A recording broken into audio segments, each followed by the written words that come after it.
How's it going?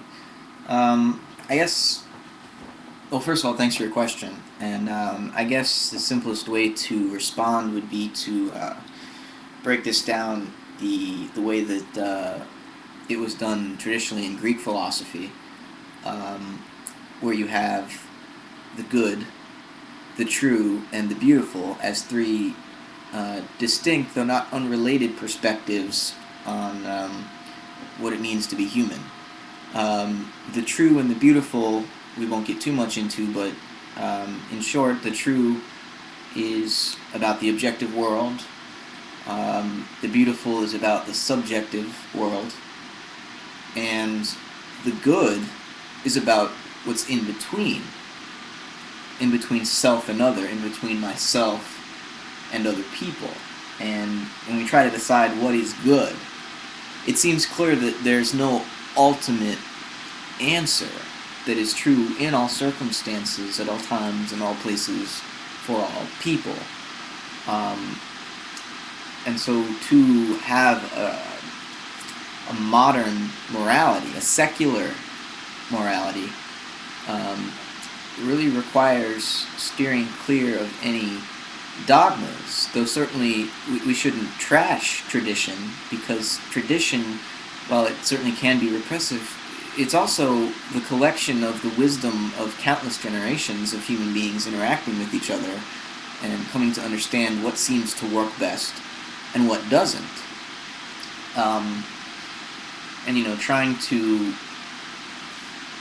come up with a secular morality doesn't mean that we cannot look to, for example, the teachings of Jesus in the New Testament, regardless of the theological implications of whether Jesus was a man or a historical figure or a divinity.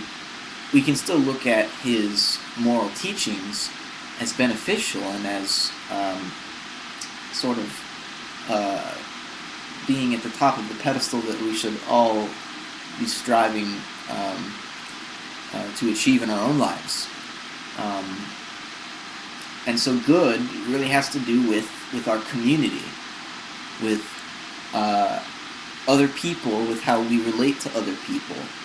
And, being good, I think, requires empathy, compassion, and self-sacrifice. Um,